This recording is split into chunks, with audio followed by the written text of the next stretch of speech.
I call me a djinn in monotonic symbolics. I stay pretentious even in the pretend. Even when I hate what I say, I stay defending the virtues.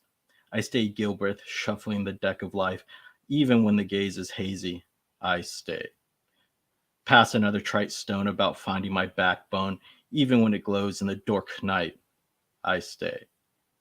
Are you a programmer or an operator of the sleight of hand? Try this, accept that, waiting for you to finally understand the truth is just another tool to use to fuse you to the verbose, obtuse abuse. Wired reckless with gold, restless, from the tea we stole from the trust, from the Ruth we kidnapped from the ruthless. We forge the sword truth. We cut the clay creativity. We mold the mask in the lab. We stitch it into the sinew of our plastic personas and sandbagged souls. Do you see what I see? We weave and pull the veil over your eyes from the void with a view. A Valkyrie named Juno from Omaha, Utah, sat on a beach analyzing the breach.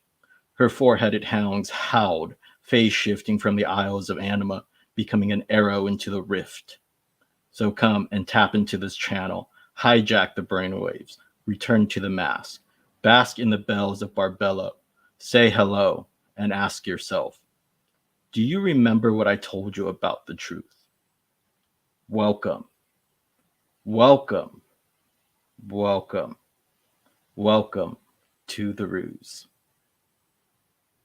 The program you are about to hear is fiction, science fiction. We make no guarantees, however, how long it will remain fiction, fiction, fiction.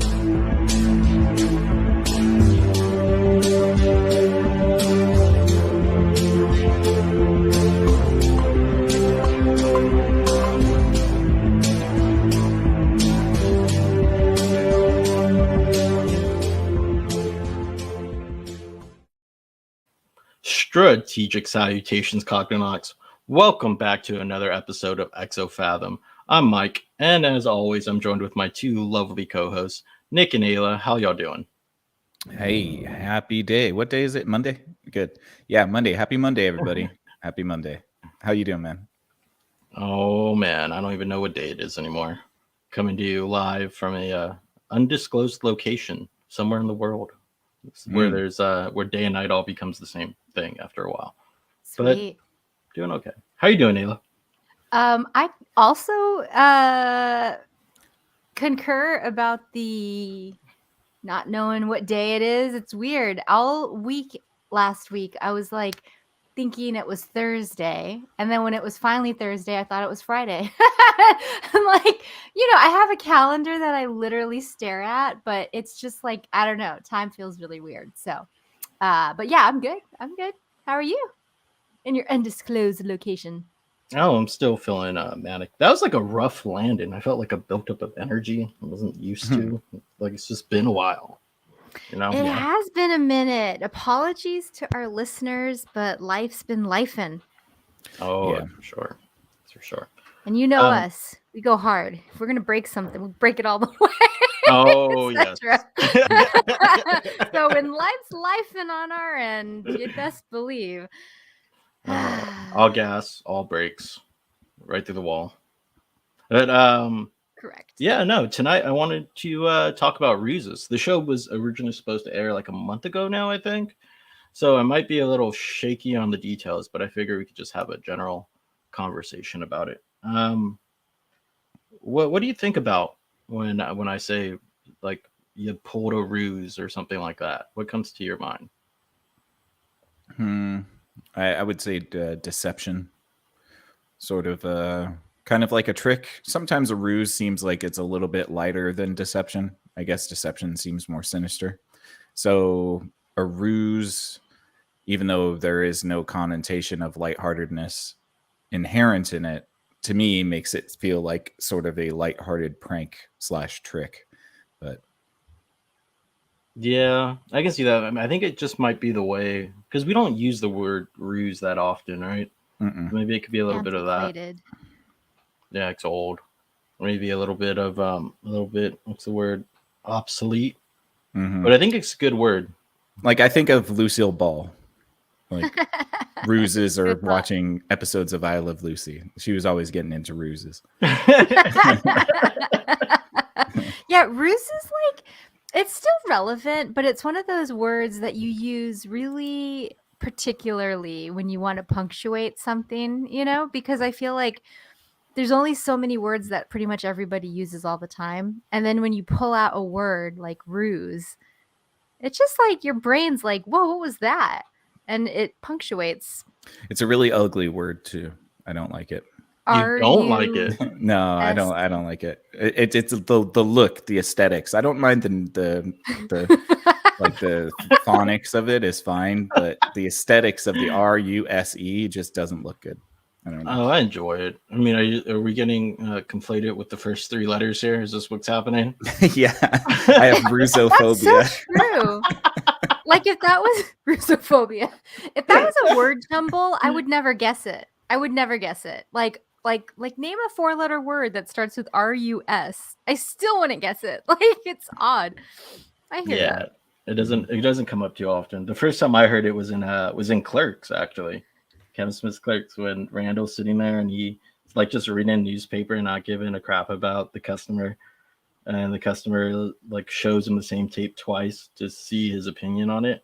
And he gets so mad at her and he's like, well, I hope you enjoyed your ruse, ma'am. Your cunning attempt to trick me. And then like that dovetailed me into not researching this episode, but enjoying the word a lot. Like I like all of it. I even like the aesthetics. I think it's a decent looking word. Is that a thing? Can a word be good looking? Yeah, like think so. moxie is a good looking word. Or palindromes. Palindromes, you know, because they're symmetrical. We like that shit. Race cars are cool. But yeah, no. So like a ruse is sort of a like I said, like a trick, a deception. And it has its etymology kind of going way back to I believe the original meaning was to move evasively while being hunted, like how a hunted animal moves. Yeah, early 15th century, the dodging movements of a hunted animal. Then in the 1620s, it became a trick, a stratagem, or artifice. From the old French word ruse, reuse, diversion, switch in flight, trick, or jest. And I sort of like this notion that it's something you have to pull out when you're being hunted down. Like a self-preserving trickery. Yes, absolutely. Yeah, the Bugs Bunny. Right? Yeah. Bugs Bunny. Yeah, throw it up. The king of ruses. And like it sort of gets even more interesting when you start to like kind of look into like gods of trickery, because you end up running into Mercury, who is I believe the Roman representation of Hermes. And it actually becomes a symbol to be used by merchants, implying that merchants are always running a ruse on people, which base like our whole banking and financial industry, really. And it sort of all makes sense how this whole thing's kind of built on deceptions and lies. Yeah, because like the honest business person doesn't last too long. Yeah. And the relation to Mercury and Hermes kind of also denotes like a sharp wit, somebody who is sort of silver-tongued, somebody who can kind of manipulate with words and ideas. So yeah, it would seem to fit that Mercury would be sort of the figurehead for the concept. Yeah, especially since I think the first thing he did was steal Apollo's lyre, and then give him the caduceus in exchange for it back or something like that. So yeah, the first thing Mercury did was commit a ruse. Yeah. So, and then that caduceus ends up becoming again like that symbol that we use within our banking structure. Like if you go to like just like Washington D.C. like or Philadelphia, one of the two, you visit like the really old banks, you'll still find them. You'll still find images of the caduceus. Yeah, and you'll find where all of this where trickery becomes a very important factor of being able to run a ruse well. Deception. So outside of that, do you know a lot about like because you said it was lighthearted? So that's almost to me more like a trick. So Yeah.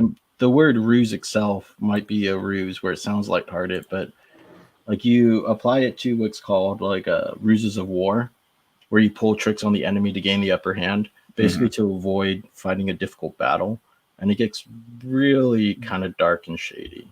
Oh yeah. Well, I mean, I would say that it sounds lighthearted in the sort of antique way that we were talking a little bit before, like, you know, like a hoodwink. A hoodwink, I believe, was being mugged, but now you kind of like say a hoodwink as like sort of like a shenanigan or an antic. I think a ruse has kind of been relegated to that sort of jokey deception. And so, yeah, of course, the original term was much more serious because it deals with strategy. Most importantly, ruses, I think, came out of military strategy as well, right? Because it's that maneuvering. It's all about maneuvering. Yeah, I mean the very simple one, mythology or ancient history at least, is of course the Trojan horse, right? Mm-hmm. You get this gift. It's not a gift. In the end, big old ruse is pulled. But do you run any ruses in life? Do you do anything like? Do you trick people on a daily basis? That's a good question. I don't know. I mean, like, because I'm trying to think, maybe I get like on some sort of technicality, maybe like, Yeah, you know, Nick, if I don't, you throw a ruse on people in I your daily do. life? No, I don't I'm know. asking because I don't really know because Listening. So like an overt making a joke. deception, probably not, but maybe in like an involuntary or sort of like neglectful maybe way, but I don't think I do it intentionally. At least I try not to. yeah, it's good to try. I feel like it's good to usually side on truth, but I do have like a mistrusting nature. So there'll be times when, like one of my favorite ones is like I don't speak Spanish, but I do understand it. So I'll tell people I won't speak it. I'm not exactly lying, but then you get to hear all the fun things that other people say about you in Spanish. And in sort of a business setting, this becomes a little bit more important to at least be able to pick up on foreign languages or understand them. Because then you can pick up on the whole situation that's happening. And that's a ruse. Yeah. I think once no, I'm trying to think of like any times because I've done this. Okay, so actually, you know what I did? This is what I this is so suburban, it's ridiculous. So my example is that normally when I go out to get coffee in the morning, I get 2 for myself. And I've been doing that for quite some time now. So the people at the coffee shop know that I usually get 2 of my drink. I have 1 for the morning and then 1 later in the day. But one day I thought to myself, hey, what if I order just 1? What would happen? So I ordered 1 at the cashier's and the barista made 2 because they were anticipating seeing me walk in that I was going to order 2. So I got a free coffee that day. That's great. I know. And that is a little bit self-preserving, right? Because Yeah. like coffee is life. So I get it. But it was also like oh, I think they probably anticipate that I'm going to get 2. Maybe I don't want to pay for 2. I'll just order 1. And I'm not lying to anybody. They just made the coffee already. The ruse of convenience. Yeah. What would be great is if they were like, oh, well, we made you 2. You can just go ahead and take it. And then if you were to like admit, like, no, man, I'll go back in line and pay for it. Because like Really legit. sorry. I feel guilty. Yeah. How polite. How polite would you be? Right. Scout's honor. What about you, Ayla? You run any ruses in your day-to-day life? I don't. That's hard, right? Because if it's self-preserving, it's hard to think of it as a ruse at first. Now I'm trying to think like, when has my life been threatened? And then I like busted a move, to Never avert been any dance-offs or anything like that? dance offs. Or you could think about it as a little subterfuge technique that gives you the upper hand in a situation. It doesn't have to be a life-threatening situation. Okay. So I got a good one. So back in my surfing days, I went to one spot every day from like 5 a.m. to 10 a.m. It's like I knew it very well. I knew the regulars, and it was really fun when, like, you know, we'd call them like the tourists would show up to you start thinking of it as like your beach. You know, it's not your beach. You're not going to be douchey about it, but like, you know it really well. And you know that like certain days when the conditions are right, about how many sets there will be, or like if there's a couple weaker ones, you know, like the best wave is like the fourth one or whatever. And so and it was really crowded on like, because on a really good wave day, obviously like everybody's trying to show up suddenly. And what was really funny is like all the businessmen that would get there, and then you see them like changing into their suits in the parking lot, you know, so they're trying to hustle and get like the best wave. So what I would do is I would catch like a really good wave right off the bat. So they were like, okay, so she's not just like fucking around. Then I would start like swimming on like the second to best wave, because then other people would start swimming too. And then I would back off, and then they would be out of the way, and like the better wave would come, and then I would just ride that all like, and I liked lefts too. So like it just worked out perfectly. I could bypass everybody, and yeah, it's like my favorite thing. So you're saying that you didn't wait That's your very turn in the pecking order? Screw that. No. Oh, No. Locals don't gotta. Oh. Dude, there was one old guy that would stand up paddleboard. He was like covered in tattoos, and he was like he had like the pass for that beach. Everybody knew that guy. And I remember the day that like he came paddling by, and he was like, nice wave. And I was like, ah! That was when I knew I made it. That little area. The respect from the old head. Yes. Yeah, that's what it's about. Absolutely. Yeah, no, I tend to I tend to run a few from my day-to-day life. My favorite is just playing dumb. It's just there's so many. Wait, what? I thought you were gonna be like, my favorite is that my first name isn't even Mike. Dun dun dun. No, it's not. Right. Well, I know what your middle name is, and it's awesome. Well, you know, what if all that was a lie? I've just been running an alias my entire life. That's what I'm saying. I don't put it past you, man. But Also playing dumb suspicious. is really useful in like a knowledge-based world, especially if you are okay with letting go of like certain responsibilities, like letting other people do the work. Because if you're not, what's going to happen is everything's going to end up on you, and that's a pain. And that's almost like a self-preservation thing, because you can go mad putting so much responsibility on yourself. So it's like these little adaptations of like deception, but at the same time keeping an eye out on things. I don't know, because that is like a ruse of war thing as well, where like you act weak but you're really strong, like you move your soldiers around in a certain way. Mhm. Yeah, my dad, he was like a unionizer, and he was working in like steel mills for a while. And that particular place that he started at, like they didn't have it. And I remember him saying like he was really good at like millwright stuff, and he could do like 10 furnaces in one day, and like everybody else would do one. Then he realized like he was lowest on the pay totem pole, like all this stuff, right? So then I think he ended up changing jobs. And then the guy was training him, and he was like, "You're the stupidest, blah, blah, blah, blah, blah, blah, blah." And he was like, I really am.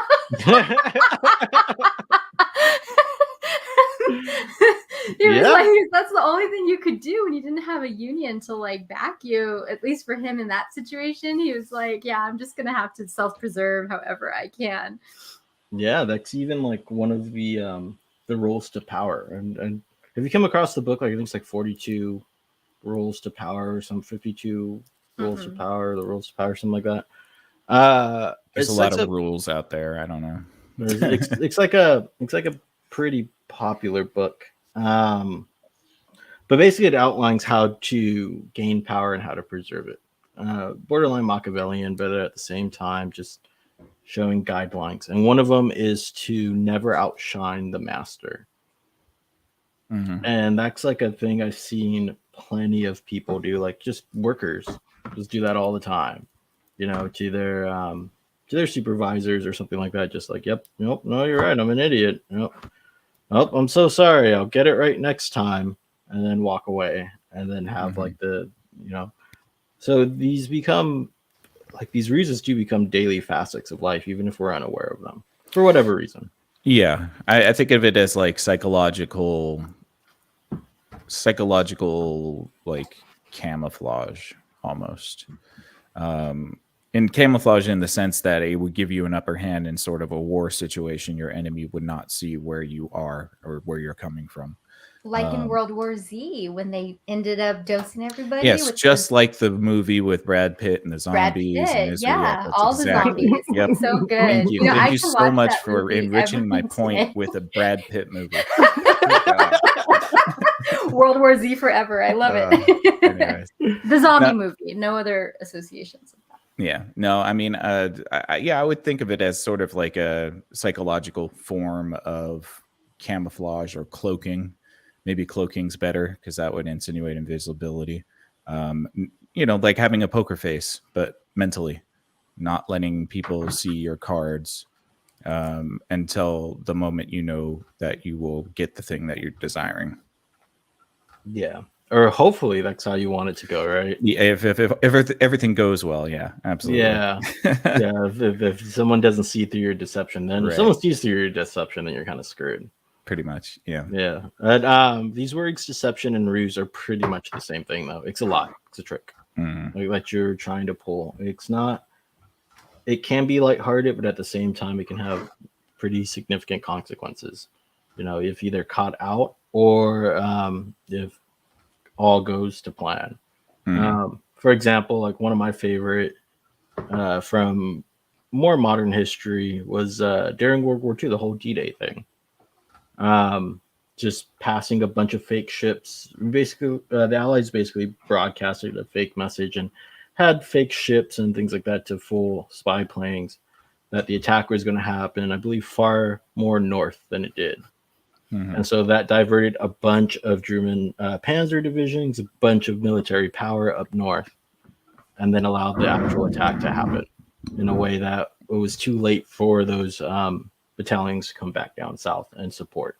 And without that ruse, without that deception, it's not really clear if we would have made it past the beach. Yeah.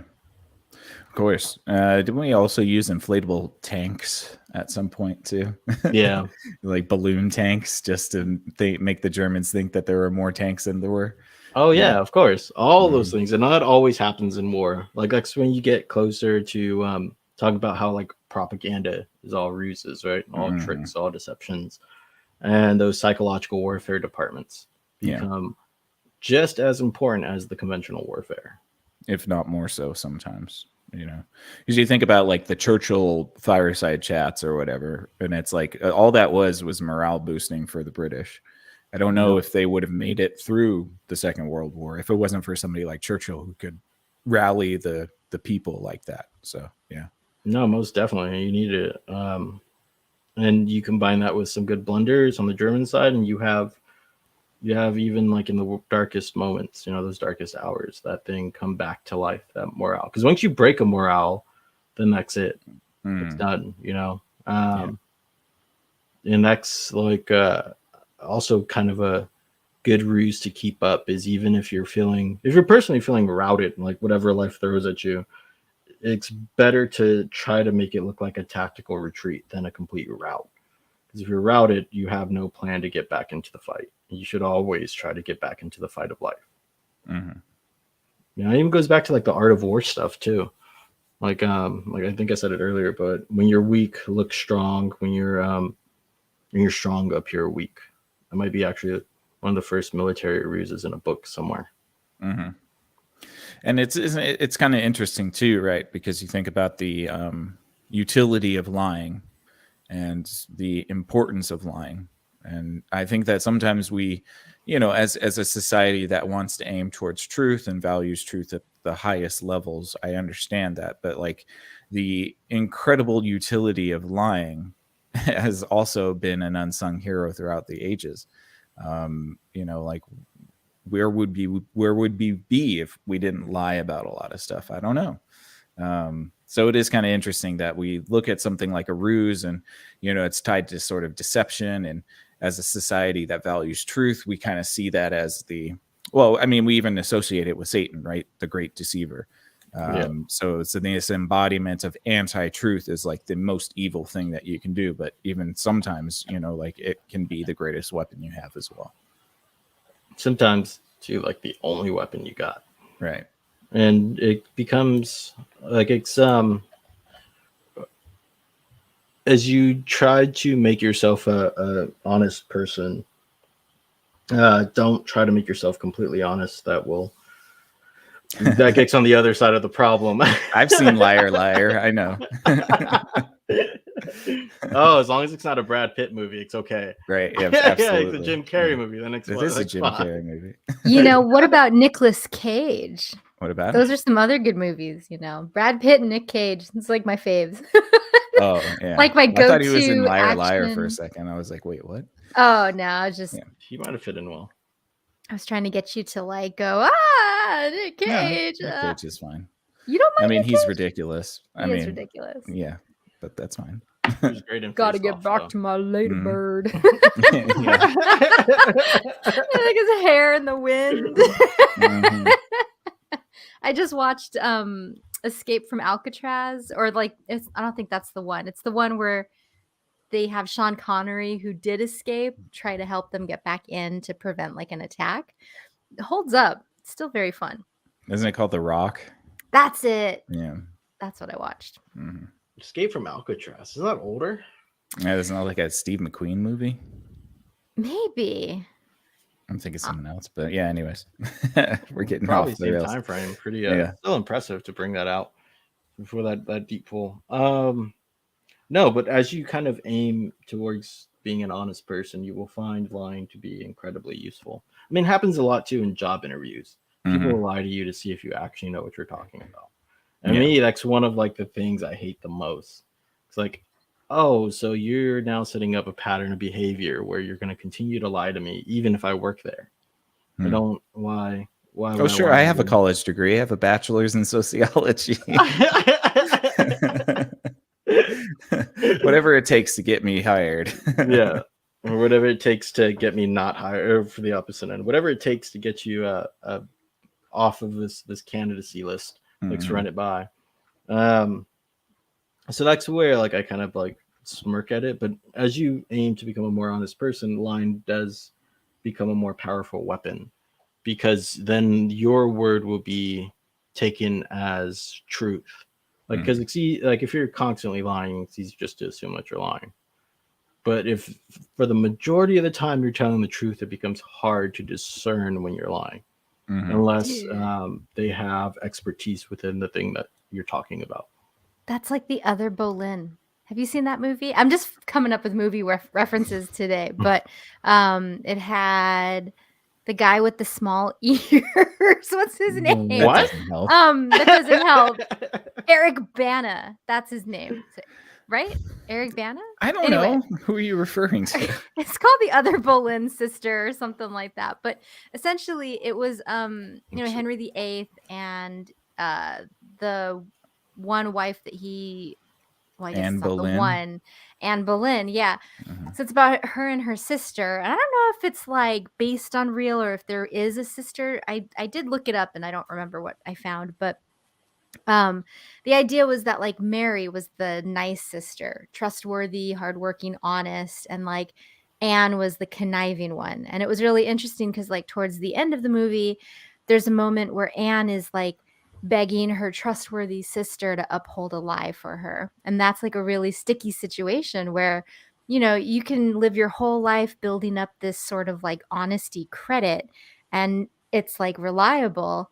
And then you could have like a bond that maybe your religion says you can't even break come to you for aid or help. And that's like such a tricky situation that I think a lot of books and movies have been based on. It's just that like, that like tug of maybe character and then action requiring you to betray that for like some other moral trait, perhaps. Yeah, no, reminds me a lot of The Importance of Being Earnest by Oscar Wilde.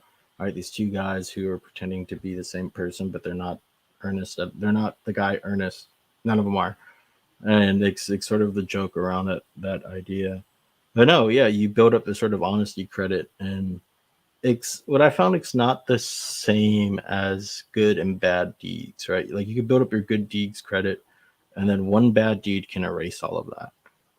But one lie can take a hit towards towards your mark as being an honest person, but it's more understandable, especially depending on the situation why you lied, right? If you get Or caught. if you Yeah, if get you get caught. caught. But if you don't get caught, there's also like Edgar Allan Poe's The Telltale Heart. And that's a Well, case where the person murder is got a away bit with different. well, but it's still a lie. They're not going Yeah. around broadcasting what they did. You One get would say it's like the haunted. ultimate lie. One could say. One could say. Yeah, but no, but I'm just saying that like it's just funny because if you put yourself down that path, yeah, there's like you would lose a lot to break that, I think. That honesty. Yeah, sometimes you, depending on the setting, you have to. This is mainly true, like going back to the business thing, the Mercury and a sort of more occult perspective on the whole business field. Um, if you stay completely honest, you become completely predictable. So you have to be able to throw a little bit of deception in there, especially when not especially, like even times when it comes to like investors and stuff. You're telling me that people don't inflate numbers. You're telling me that have you ever listened to a Disney like quarterly investor call? Like you want to hear some Yeah, spin, every you want to hear quarter, some duh. deceptions, yeah, and some ruses happening. That's a great place to learn. It's like a secondary school for it. Yeah, we just call them projections now. We don't call them ruses or deceptions. They're just projections. Better than expected. That's all you got to learn. That's right. But no, like it becomes very important where this like the whole honesty credit thing becomes incredibly important with like personal relationships. But in business, it becomes a little bit. Um, it can be a detriment depending on the system that you're in. If you're running your own business, fine. Um, but if you're in like a corporation or even like a small business setting, it can be damaging to be honest all the time. This is where the this is where the libertarian Spurgs would say the free market fixes that. And that, if you were a merchant that was practicing in deception, the free market would work its way through putting you out of business because people wouldn't want to buy from you anymore. Yeah, sure. Until the free market, until those Spurgs find out about this thing called greed, Yeah. then everything changes. I know. Bless But their hearts. They're so pure. Yeah, they're real cute for trying, though. Real idealist over there. I know. No, but I find these ruses to be fascinating and important, especially in like as we like outside of business too, just in the psychological sense. If you ever meet like a adversary, but to be able to put on a mask, to be able to kind of play a game of psychological chess with them that isn't yourself. You're being the Moriarty. Yeah. That's the villain's name. Thank you, Nick. 4 days ago, I was like, what's the name of that villain? And he's like, I don't know. And I was like, I could have Googled it, but I was like, no, we're going to remember one of these days. There we go. Congratulations. But yeah, I mean, Moriarty was Sherlock's greatest nemesis, and in so much that he was a mental nemesis for Sherlock. He was matched, in intellect, and so yeah, I can definitely see where you can step into that role of being like sort of the cunning, because I think cunning is a good add-on for the description of ruse, because it implies a thought that wasn't thought by your adversary, or an action that wasn't expected by your adversary. So putting yourself in that sort of strategic mindset, even if it's not like a life and death situation, it's not war, you can still apply all of those mechanisms and sort of mentalities to the task that you want to accomplish. Yeah, and it becomes I would argue, gravely important to do so, especially if you're looking to like, what's a buzzword I can use? If you're looking to like innovate or something like And that. synergize. Yeah, synergize. Where are all my $5 words? I guess I Yeah. left them somewhere in the past. But no, all that stuff becomes like gravely important. Like even thinking back to like the founding of the United States, we can fight England in like a straight up lined war. We had to use guerrilla warfare. We had to implement a series of ruses just in deceiving them that we would fight them straight up instead of saying that we would fight them straight up and then implementing guerrilla like tactics to do so. Right. And it became one of the major ways we won that war. So again, like getting back to this idea that it's this like elusive and or this thing being hunted or being the weaker hand within the fight. Yeah, And it's the hermetic spirit, right? So like Hermes and Mercury embodies this sort of spirit of what we're talking about here. And so I guess you could be, if you wanted to be occultic about it, you could be channeling Hermes or that hermetic spirit in order to sort of be the what do they call it? What is that word? I had it in my head, but then I lost it. There's another $5 word gone. But yeah, I mean, that's all to say that, I feel like it is sometimes, we talk about like the Platonic abstracts or whatever, this concept of, or this spirit of cunning or guile, definitely something that you can tap into. And it seems as though it's been present in not just our mythology, but basically forever. I mean, what was the first lie, do you think, that was told? I don't know, right? I feel like I have no idea. You like see somebody that mammoth the wrong way. I killed that mammoth. Yeah. I got that mammoth. Yeah. Exactly. Yeah. I mean, so like it's that, and it's really kind of cool to think about it in the mythological sense, because the sort of trickster or the deceiver is always sort of the antithesis to the top of the hierarchy god, or whichever benevolent being is in that pantheon. But they're always almost equals, almost, not quite enough. And I think that's a important distinction, because it's kind of implicitly saying that truth is superior to lies. But I mean, lies can get almost to the level of truth in their utility and in their power.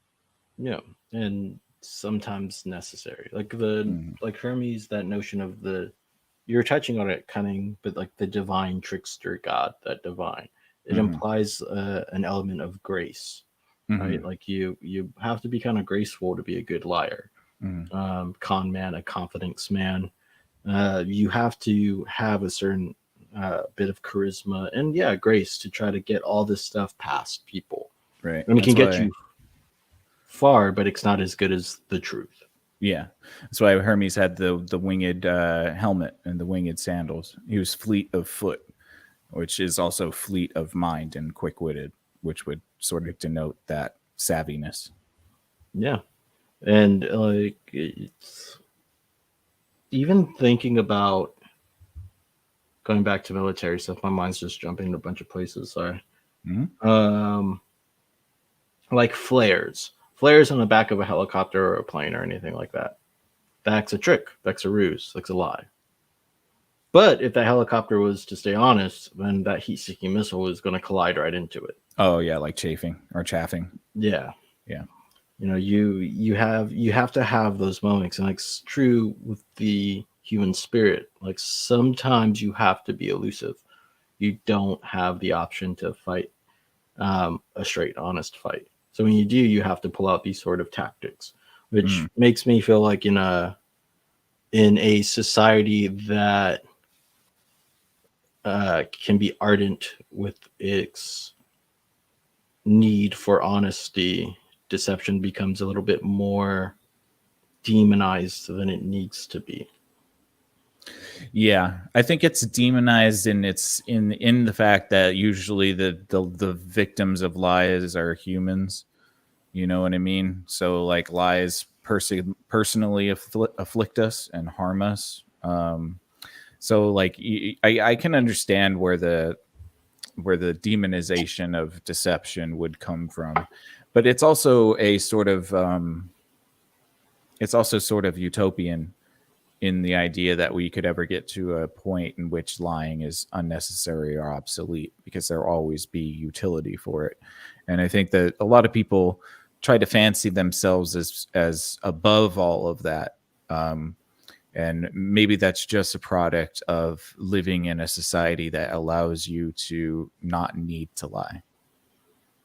Yeah, but I feel like you still need to lie, even in a society where the claim is that you don't need to lie.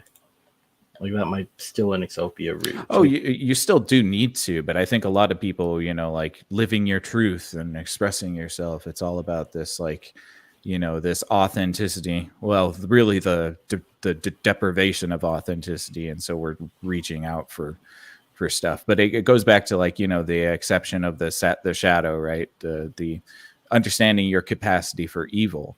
And I think a lot of people are very uncomfortable with their capacity for evil, and deception is one of those ways in which you understand your capacity for evil. And so if you're not aware of that, and if you haven't sort of explored that space, then it's easy to just say like, oh, well, I wouldn't do that, or that's not me, or how could anybody ever think this way or do this? Like you miss a key element of empathy that's really important, because you neglect the worser parts of humanity. Yeah, no, I think you're spot on. You fall into the disgust reflex, which is like one of those hard reflexes to work out of, or even to try to understand, because it's a disgust, right? You want to immediately push it away no matter what, unless you've explored disgusting places, disgusting thoughts, whatever that may be to you, but the things that make you recoil, that shadow side of yourself. If you're allowed to explore it, then you can empathize with a lot more people. But if you don't, then you do get like that, that disgust reaction where you have to push it away as quickly as possible, and you lose any sense of understanding. Yeah. I think it's a level of naivete too, right? It's like this, because you don't explore these aspects of human existence and sort of the human psychology, you almost are naive to their existence, which makes you actually prey to people who utilize those modalities. So it's actually also important for self-preservation to be aware of these modalities, because they could be used on you if you're not. Yeah. Exactly, and be used with 100% effect.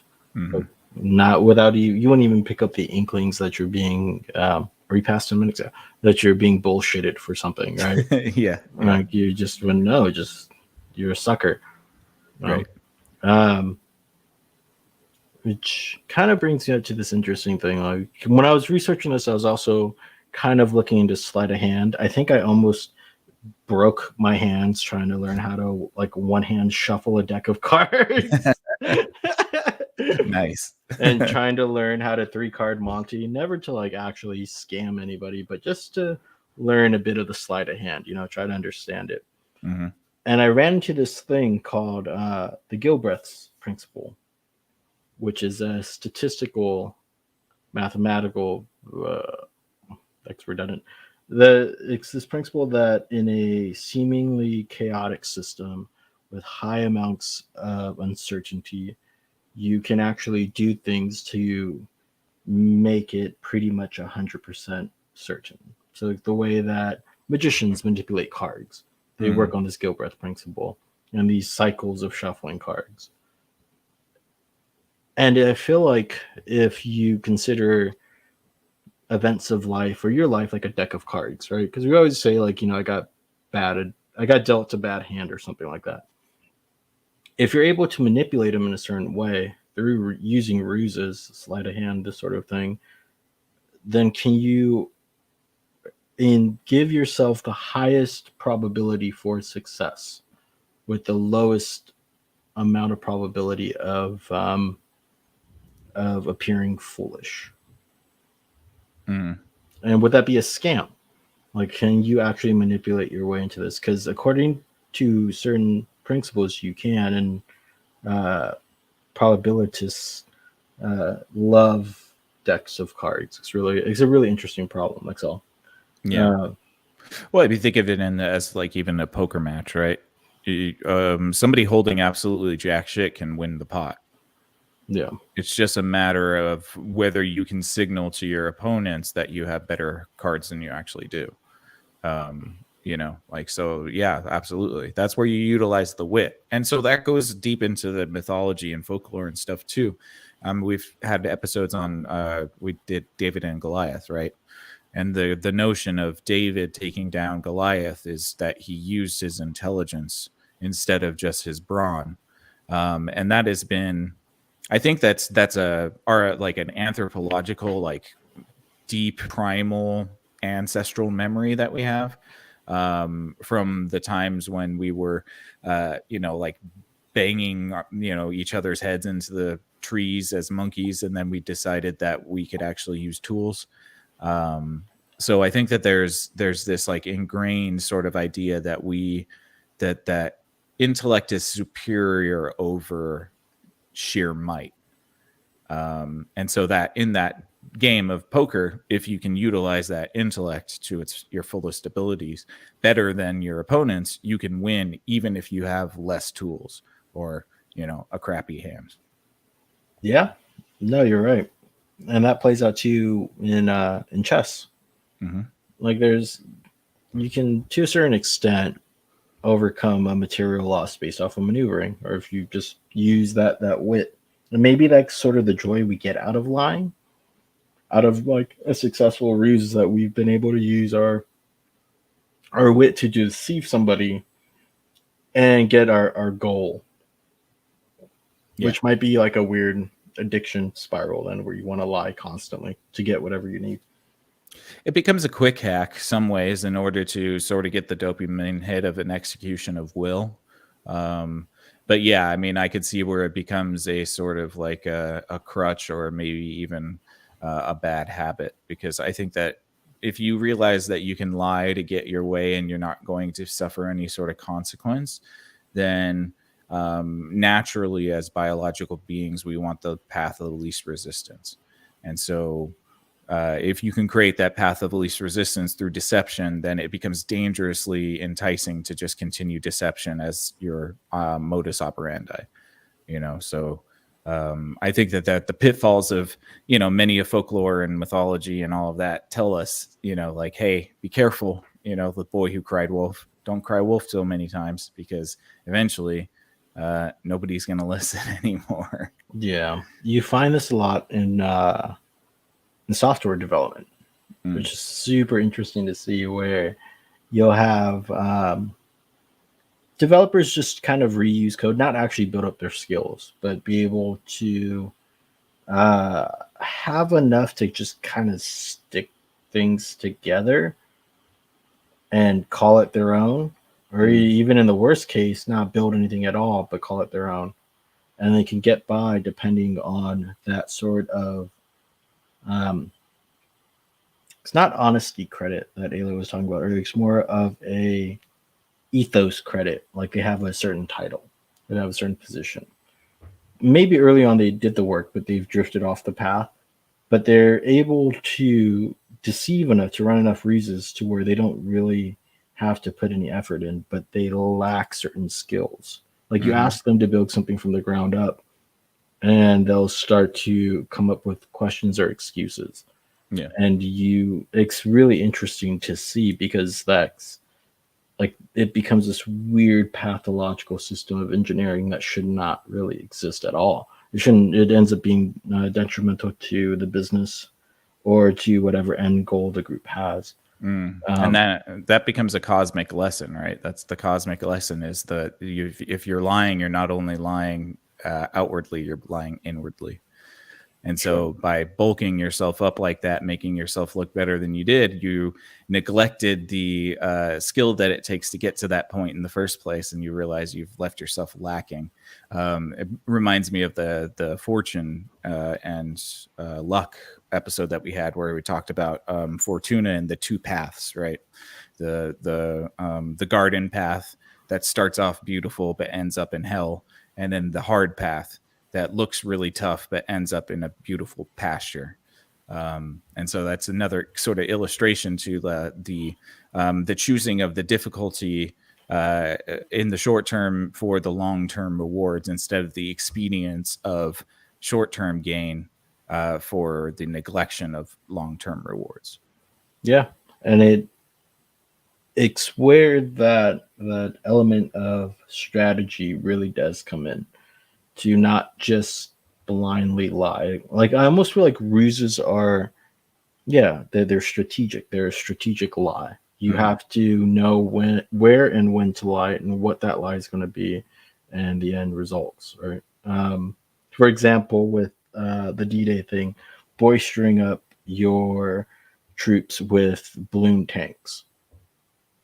But the Allies never lied to themselves and were like, that balloon tank is going to take down that Panzer over there. Right. It's just going to knock out that Tiger. We'll be fine. Don't even worry about it. They never did that. They understood where to separate truth from lie, and how to work the lie and how to work the truth in for the most effective, what you call it, execution of will. I actually like that a lot. For the most effective execution of will. And it proved successful within history, and it's the same thing where every now and then, if you can set up the ruse right and you know what you're doing, you're fine. But if you don't know what you're doing, then you're fucked. Right. Because you can get called on your bluff. Yeah. Yeah. Ayla, what do you think? What's going on in your head?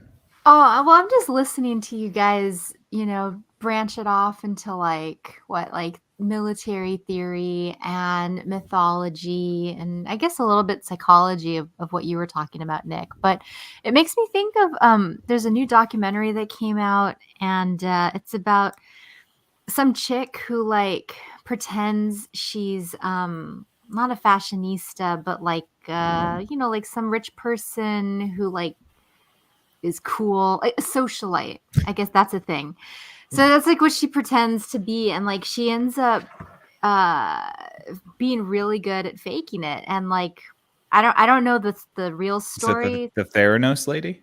Maybe it's like a new documentary that just came out. Probably. And and as Mike was talking, I was thinking about how much that necessity of the ruse shows itself in the plight of the proletariat trying to kind of get upward mobility. Because if you think about it, you're going to be more proximal to people who need ruses to survive. I mean, because survival, it's like the bread comparison, right?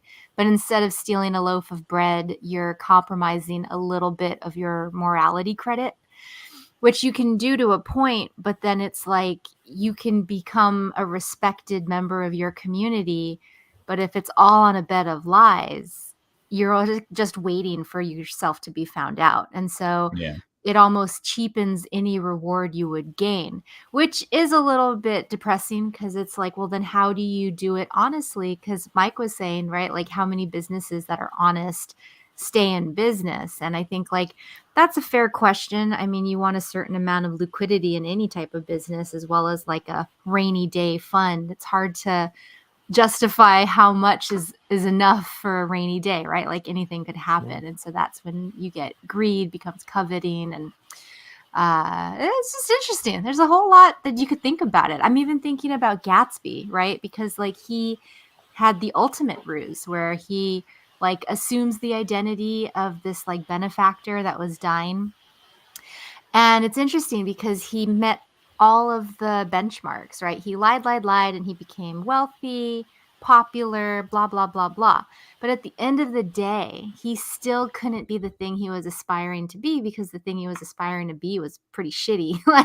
Those people were really shitty to him, and they had no loyalty. And even Daisy, because he wasn't that He wasn't aristocracy, Right. and he always knew Exactly. it. Yeah, there was like this Mhm. intrinsicness about it. And so it's just like making me think about like, yeah, like a ruse is a means of self-preservation, but it's also the means of your destruction in a really weird way because you're denying the essence of like yourself. Mhm. Which is like I think the ultimate thing that you want to preserve is, you want to like yourself at the end of your life. Yeah. Yeah, but it's a gamble, right? Like it's True. You uh, could like yourself and be dead, but yeah, it's like this is like we're talking about like wartime tactics right now, like in day-to-day life whenever you find yourself in a battle. Um, but you're right, like if it's misused, if it's a dangerous tool, it's a very effective tool if utilized correctly. But if not, then you end up always chasing the dragon, whatever your dragon is, right? or you get in over your head. Like I remember this time, probably don't want to spend too much time on this because it's like it was like a really messed up thing. But like I was it was really early and I was trying to go to Ross because like I love to kill time at Ross and look for candles. That's like I refuse to pay full price for a candle. Like $30 for a stupid candle. No, thank you. So I was I was early apparently, and there was a guy, and I didn't really like dawdle too long at the entrance. I was just gonna turn around, go back to my car. And as I was walking, I heard like footsteps, and then I turned around, and then like he just like standing there staring, and I was like, So then I turn around, I'm walking again, and then I hear like faster foot. So he's like running at me. So I turn around and he stops. And I was like, well, stand your ground, act tough. So then like I like gave him like a look, like, you better back off, buddy. Like I was like, look, just chill. But apparently that set him off. And like you could literally see his like he was on something for sure. And then he just went full throttle, like linebacker. And I was like, oh no, I'm not that tough. I'm not that tough. I Oh started no! running the other way. Mhm. But so it's like one of those things where like looking back on it, it's like, should I have just immediately known I was like this doe in the headlights and like booked it? Or would like with a bear, right? Like, because it makes me think like if I were to encounter a bear, obviously my like face like didn't do shit. Like I just, there's like a line where you can project this certain like thing, but you're not that thing. And I don't know like at what point the ruse becomes internalized also, which is like Yeah, Yeah. interesting to think about. Yeah. but no, it's every creature has a sort of intimidation factor. My favorite one to think about is the goose. Have you ever try to fuck with the goose? God, yeah. No, I tried to feed a goose and it already was like they hiss. Did you know they hit? Like nobody told me, like pulled me aside and was like, "Hey, you know that Those geese geese. over Oh, there?" yeah, geese. They're gonna hiss at you. Yeah. It's like you expect hissing from a snake. All of a sudden, a goose is like, like I don't know. No, but like a goose isn't really. You could kill a goose with your bare hands if you tried hard enough, right? Super easy to choke them. They got long enough Yeah. necks. Yeah, right. But Jesus. they start flying at you with all their gooseness, and you just want to back out of there. You just want Right. to leave. You And know it what? like 100%. they attack hippos. They attack They attack everything. They don't care. Yeah, it's thought- like when you see the cat backing down a bear, right? Yeah. Because the bear's like, "What the hell is this thing?" And the cat is back and big and swatting at it and stuff. And the bear's like, "I could eat this thing, but maybe I can't eat it. Maybe it's I gonna kill shouldn't. me. I don't know. It's risky. This thing might kill me, It's And so terrifying. yeah. Yeah. I It's- love those videos, to be honest. Or like the Yeah. cat that saves the baby from like a dog or something, and you're just like, Mhm. damn, cat, all right. Yeah, they step up, and that's the thing. It's the ruse is that intimidation because the cat probably knows it might die, or maybe it doesn't. Maybe it has the gift of not knowing that. Yeah, like what's going But- on through a cat's head when it's like beefing with a bear? Like what? And like in that particular video that Nick mentioned, like there was no baby to protect or a kitten. It just was like the bear got on the cat's It's on his land. territory. Yeah, Yeah. and he was like, "Fuck off, bear." Mhm. It's the same thing though. You run the ruse as far as you can, and you try your best not to internalize it to where it's so damaging or it destroys the essence of yourself. Um, A good ruse is short term. yes, there's a deadline for it for sure. Yeah. Mm. You can't let it run forever. Uh, yeah, it's true with a lot of those sorts of internal lies that you tell yourself. As long as it's short term, then you'll be fine. But the longer it gets, the more people you put, um, the more variables you have within it, the more difficult it becomes to play out for your end, right? And that's also one of the other components of this ruse is how many variables are you going to throw into it. Mhm. You know, how much Yeah. control do you have over your environment? Yeah. I mean, it's illusion magic almost in a lot of respects. And we've had conversations about magic and how it tends to be most effective in sort of a vacuum situation with less people there to scrutinize and witness. So it would make sense that if you're utilizing this sort of abstract energy, that it works best in the most sort of confined parameters. In short spurts and as few people that need to be in on it or subject to it as possible, I guess. Yeah. Yeah. For example, going back to propaganda, not propaganda. Propaganda is a fine point. The less people that are there to question it, the better it is. You can have a wide audience. You can have the whole nation, the whole world as your audience. But as long as that initial or the intimate group there within the event of the speaking or propaganda spreading is small and they're all in on it, you're fine.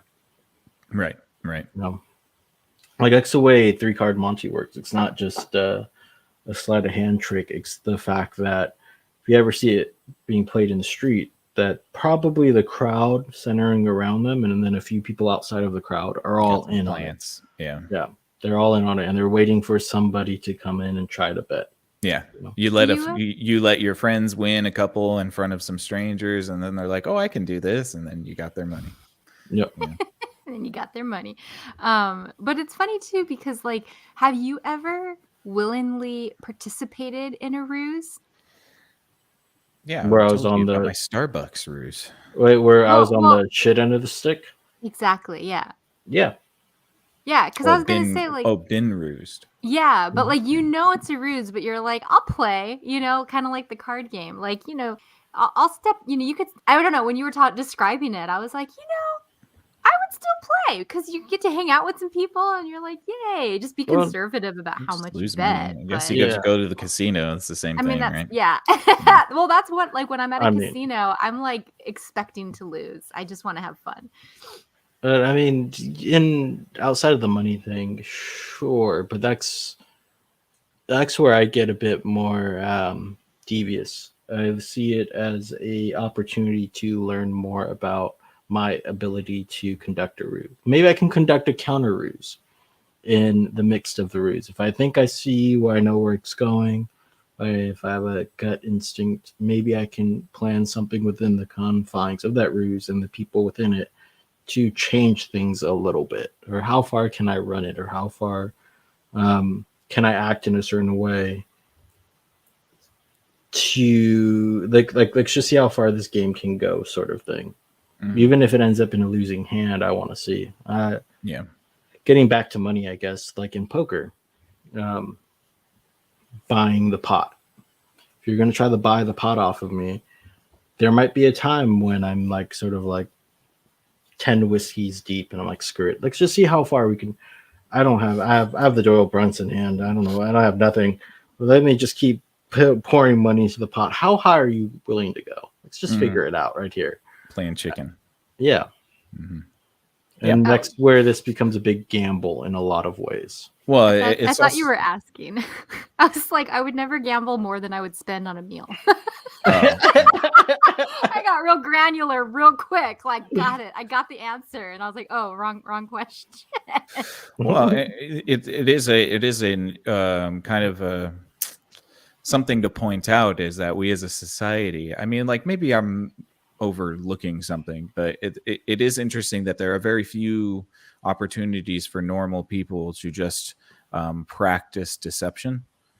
And I think that that is interesting because you could, I guess, poker game is probably the most accessible for everybody in order to have like a way of practicing deception. But there doesn't seem to be a whole lot of them in society, ways to sort of work out that muscle. Well, as far as socially acceptable ones, Right, yes. right, of course. I can argue that any relationship, whether it be friendship or romantic, can be a practice in deception, and sometimes a necessary one. Lies. Yeah, I mean, certain aspects of it, sure. You know, the most famous question: does this make me look fat? Oh, yeah. Well, Nick would tell you straight up. Well, yeah. That might be the why Asperger's he knows stuff. liar does not have a good outcome. Yeah. No, but I get what you mean. Yeah, of course, little, small lies are things that we do. Yeah, are quite normal. I think that we all kind of do that. Supportive lies, things like that. Yeah. I mean, it's just normal. We don't want to hurt others. And so the sort of knee-jerk reaction to be amenable to others will make you lie. If, like, I don't know. How many times have you gone to like somebody's band, like a live music thing? And that was great. Yeah. Awesome You guys are fucking awesome. Like, I'm getting out of here. I'll talk to you later, but that was an awesome show. Right. And like it probably sucked but you don't want to be a dick to that person because they're exploring their dream and you want to be happy for them. And just because you didn't like it doesn't mean it's like not liked by anybody. So that's true. Yeah, that's true. Now, but like I said, these little ruses become important. And yeah, you're right. There's no real transparent way to practice deception. Yeah, there's no lie gym. What the hell's lie gym? Yeah. I believe that's called Congress. Yeah, right. Damn. has a high membership requirement. Yeah. But no, you're right. Like it would be good. Like this is almost what the old forum was all about, what old debate was all about. Was a place where you could practice rhetoric. Maybe nowadays podcast holds a space for it, because I guarantee you there's no way that you can talk for hours, even like 90 minutes, right? Even our podcast, and not lie, even accidentally. So there is a practice in deception going on whenever you step on stage, or whenever you debate, or whenever you, even when like musicians, right? They play a role. There's no way there might not be a way where that person backstage is the same person in front of stage. They're lying to themselves in some way or form to be able to give a performance. Same thing with acting. Right? Or even going to work. I mean, how many times have you gone to a job where you're like, I don't want to fucking be here?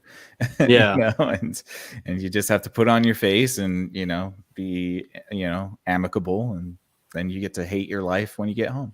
Then you drink a lot and smoke a cigarette, kick your dog. No, I'm just kidding. Don't kick your dog. Geez, don't do that.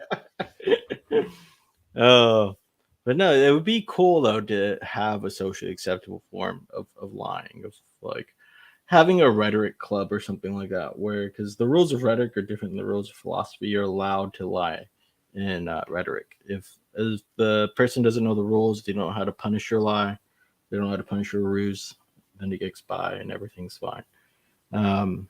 Anyway, then we'd have to get the government involved, and then you'd have lying licenses, and geez. You can't lie if you're under 21. Yeah. You can't lie when you're pulled over by a cop. Right. Sorry, sir, I have a concealed lying license. Yeah. Concealed liar. Yeah, concealed lying permit. Sure, I like it. You have Liars Anonymous, people Mm-hmm. that got booted out for some reason, being too honest or something like that. Yeah. Right. Well, you fail the first time you go up, you know? It's like, hi, My I'm name's Nick, and Mike. a liar. No, you're not. You just told the truth. What the hell, man? Get out of here. This is Oh, you'd be Liars on an Anonymous. endless loop. I know, right? Yeah, it would be the definition of hell right there. Oh, yeah. Oh. No, it's like that in Fight Club when they're standing outside, they come out and you have to face the beratement. You just have to figure out that when you go in, I have to be like, "Hi, I'm Nick, and I'm a liar," and then Nick has to be like, "Hi, I'm Mike, That's I'm a right. liar," Right. and then we're into Liars Anonymous. Mm-hmm. Got Fair it. enough. Fair enough. No, but this notion of ruses is outside of the military history, it's not too well defined, which I found interesting. Like you get stuff on trickster guides. I mean, I've been skirting the obvious in pop culture with Loki, but Loki gets wild. Like Oh, we saw the mask. We know. he starts to like transform into horses and has babies and all this crazy stuff, which kicks outside of I think of like the heart of a trickster, I guess, unless you want to trick horses and trick whatever you're attracted to. Which seems weird. No, the shape shifting would be sort of like a illustrative quality of a trickster, I guess, right? Yeah, I Changing guess their that's more shapes. important. Yeah. Yeah, not so much the deeds, but the shapeshifting itself. But even shapeshifters are seen as demons, right? Skinwalkers in Navajo tradition. That's Navajo tradition, right, Ayla? Oh, the skinwalker is just a bad thing. You're thinking of the coyote, or the mu'i, or if you're cursing it, the mu'its. Oh, stupid coyotes. But yeah, no, it's true. Yeah, no, I like the coyote stories. You're only supposed to tell them, I think, like in the winter. We are now in spring, but because the coyotes are out now. You can only tell the stories when they're in their dens. That's why. I bet because yeah, like you'll be talking about a coyote and they'll pop up. They're like, "You rang?" They like stroke their little furry mouth. Oh, that's great. Wile E. Coyote would be nice though. If Wile E. Coyote showed up, I'd be okay with it. Ayla, though, in the stories you don't have to recant the stories, but is in the stories is the coyote prone to tricking or lying? I mean, I know it's a trickster god, but yeah, well, it's not so much a god as it's like an Aesop's fable in a lot of ways because he basically like it's kind of sad actually because most of the stories involve him like observing other animals doing stuff and he wants to be included, but he's not. So he tries to like dress like them or copy them or like somehow denies himself. And so he gets into trouble. And because he's trying to be something he's not. Yeah, and what's interesting too is like yes, like he must have like regenerative powers or something like that because the story I'm thinking about, like, well, okay, let's put a pin in this because I'll tell a story in the winter that's like so nasty, like it's gross to think about it, but I'm like, no, but that's a good story. I don't know, it's very graphic, but good, it's a good story. Yeah. So, being something you're not. It gets back What to if that you're essence. not? Yeah, but what if you're not anything? What if you have no essence? Or you don't know who you are. Yeah. Blessed are the forgetful, for they get the better of you than their blunders. Party! best of both worlds. That's right. Jeez. That's why I drink, right? To try to forget everything. The pain in my ass, just can't get one of those memories, one of those awful memories. All alone in the moonlight. In a nice ass fur coat. I'm sorry. Like, oh my god. wait, is that in the actual? Sorry, no. I'm thinking of a parody. Mm-hmm. But in Cats, is that like Memories. character like a bougie kind of character? They get kicked. Doesn't that character get kicked out of the cat group and wants to go join back in the cat group? Yeah, think isn't his name like so. Mr. Skiddlywinks or something like that? It's a weird name. I thought it was like an Tiddlewinks old or lady something. cat. I don't know. I have never seen cats, so it freaks me out. Yeah, I would That's watch sick. cats if they like, I don't know. Cats something. started the furry movement. I'm not comfortable with that. Well, if you ever want to make a musical, you need to watch Cats. It's like the most like one of the Musical. basic It's the- straight ahead musicals you can. And don't watch the movies, not the new one. Watch like the Broadway play or watch the recording of the play, because then you can start to understand why the music is where it is, how the emotions build up, how the structure of a musical should work.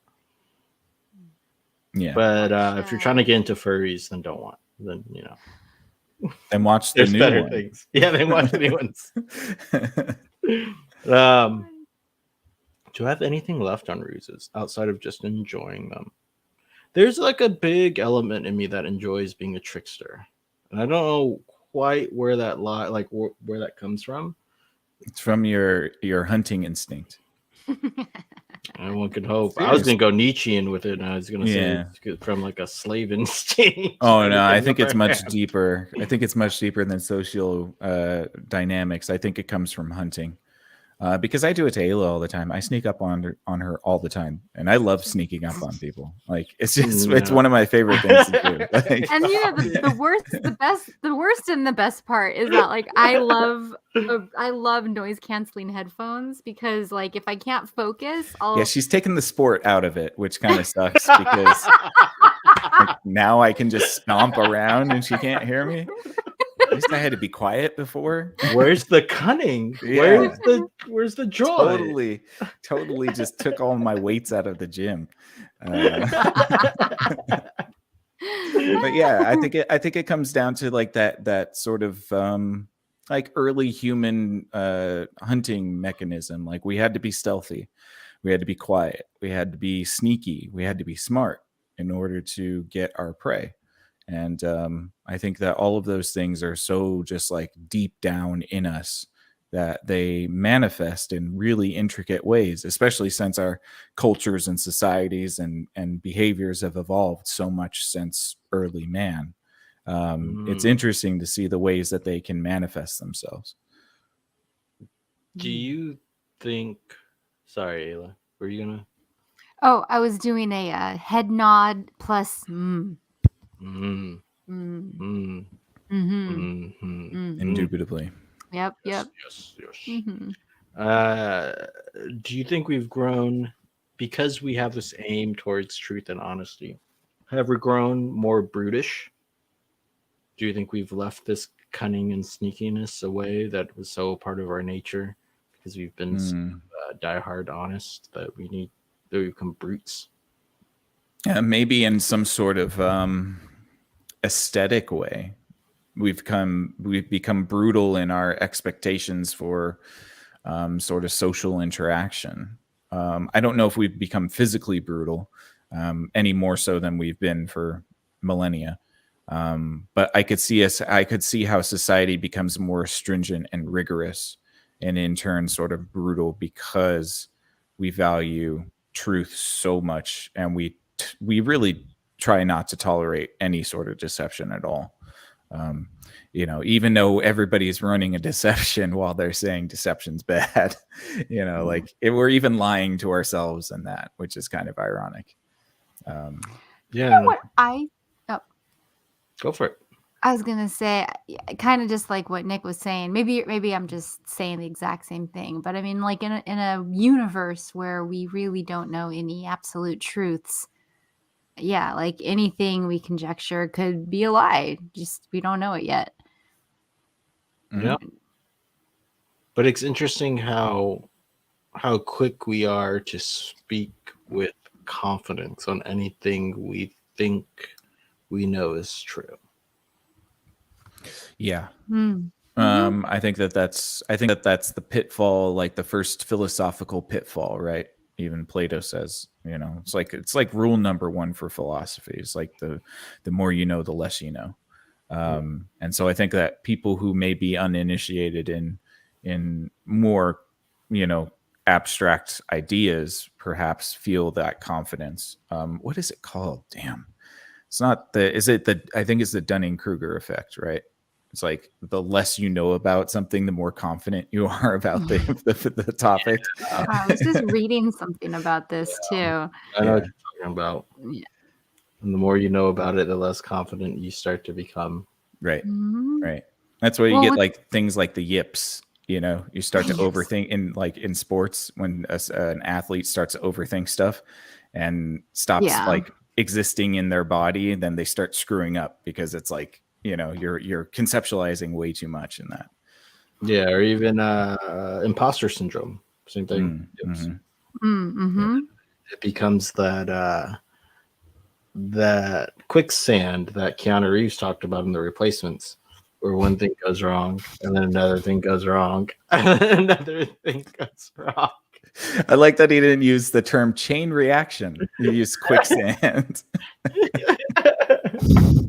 Talk about things that scare us. Quicksand.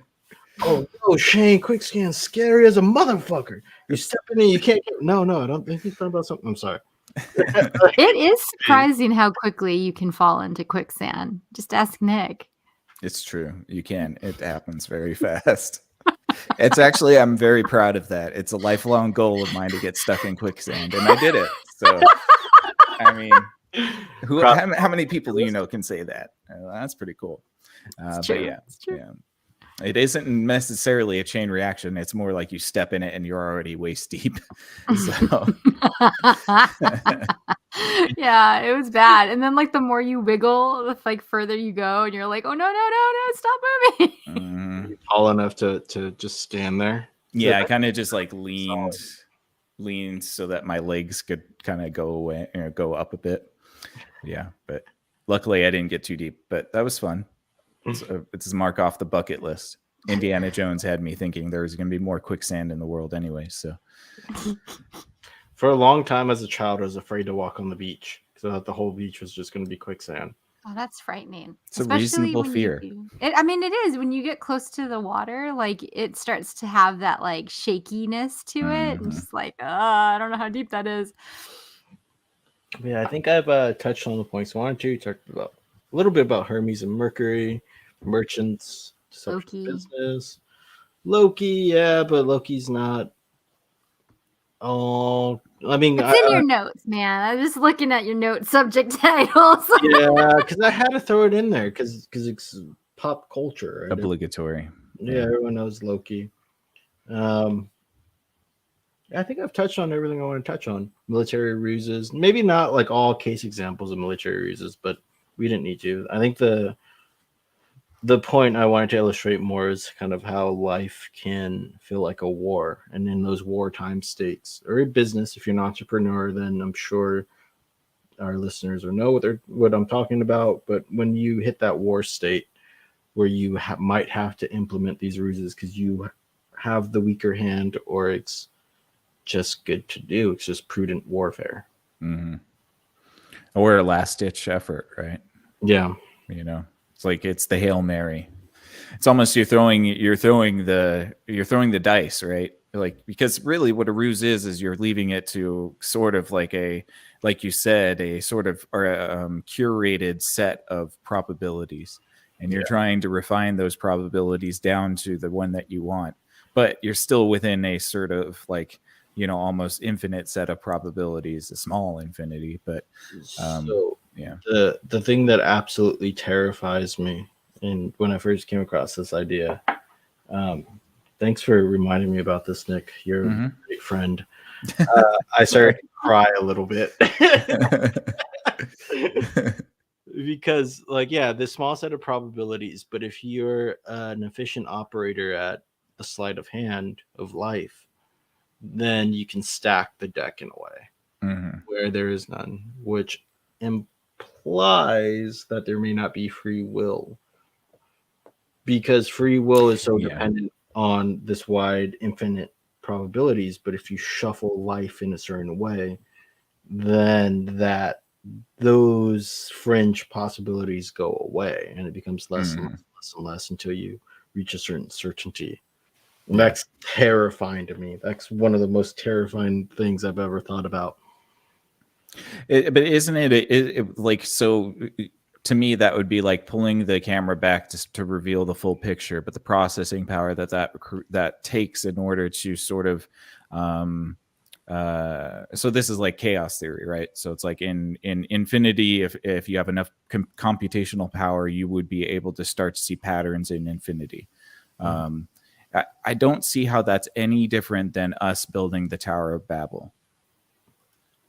Because if if we're living in this sort of reality in which if there's a God there, whatever, if there isn't, whatever, but you would think that only God has the lens to see the pattern in the chaos. And so it seems to me that we're trying so hard to rebuild that Tower of Babel because that would be the nail in the coffin for free will. And perhaps free will doesn't exist, but it only doesn't exist in God's eyes because God is the architect of the entire thing. Well, yeah, you're right. But the beauty of it is of a problem so complex that you can't solve it. That's the beauty within free will, that even if we don't have it, that it would take infinity. But if you can leverage one or two principles and get damn close, it starts to become far more terrifying, where you have to maybe implement some ruses to break out of it, to break out of your statistical norm of the set of behaviors you do from month A to month B, or from year A to year B. Yeah. And it starts to, at least for me, it started to shake a little bit, because then the operator, remember I talked to you about 3-card Monte, how it's not just the guy or the girl shuffling the cards and dealing them, it's the whole crowd. Now you back that up to like a small town, have the Truman Show effect, right? Because that's a big scam, that's a big ruse. Then you back that up even further, right? And it doesn't take that many people to bring in a bunch of suckers to get into a 3-card Monte game. So then how many people does it take to bring in the uninitiated to play into certain rules of life where their free will is, practically speaking, eliminated? Well, I think that has been a goal of social engineering for quite some time. Free will has confounded social engineering, and they hate it. So it's no surprise to me that the same people who hate free will are the ones trying to disprove its existence. Those lazy fucks. Let me tell you, free will is one of the best parts of being a human. Absolutely, it's chaos. Yes, it's the chaos, man. It's so deep founding that I feel like if you remove it, if you shuffle the deck well enough and you're able to work on these cycles long enough, what's the point? Like, why? Well, it's that Gnosticism of, or the Gnostic idea that if we are just creations of God, then we are iterations of God, and therefore we are God becoming. And so our duty on earth is to become God. And that's a Gnostic thought that's been around for a very long time. There are a lot of people on this earth that think it is our imperative to become God. And for better or for worse, that has been a driver of society for millennia. Yeah, but be a god over yourself, not of others. Oh yeah, but that's no fun. Who wants to be a god of themselves? Yeah, you got to be far more. You have to be the god amongst the men. You have to be burning ants on an anthill, man. Come on. Yeah. I was a child too once. Yeah. Grow up. Fair enough. But yeah, no, man. I think on that note, that's all I got, because I don't want to start thinking about the death of free will. I don't like those thoughts. Yeah, me neither. All right. Well, sweet. Thanks, man. That was a great conversation. Thank you to Mike for bringing this topic to our table. We are grateful to have conversations like this. Yes. And thank you to Ayla for joining us as well. Yeah, it's It's been a little bit of time, but we are back and we are ready for more episodes, and we just appreciate you guys so much for listening. So thank you for sticking with us, and welcome back to the show. And we're here every Monday night at 8 p.m. Search us out on Exofathom on YouTube. We're on Rumble, we're on Verbal, we're on Odyssey, I think on Facebook too. So just give us a check out. And if you like us, please consider giving us a thumbs up and a subscription. It would really help us out. Again, we are here every Monday night at 8 p.m. Stay tuned for next week's episode. It's going to be about the end of the world. I have been thinking about this one for a couple weeks now, so hopefully it's going to be a good episode. And we'll get into that on Monday at 8 p.m.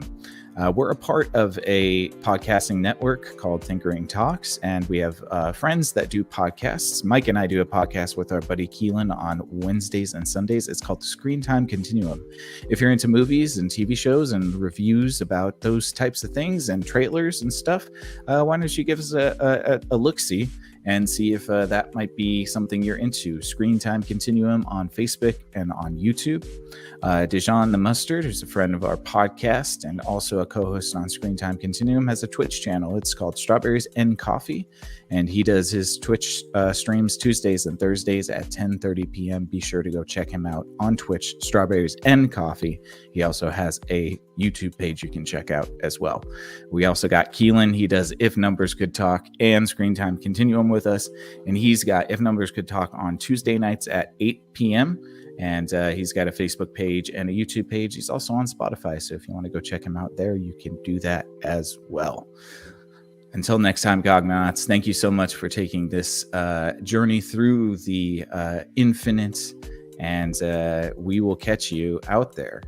And good night. Peace. Toodaloo. Toodaloo. How antiquated. Yeah. It's very British. It's 2022. It's coming back.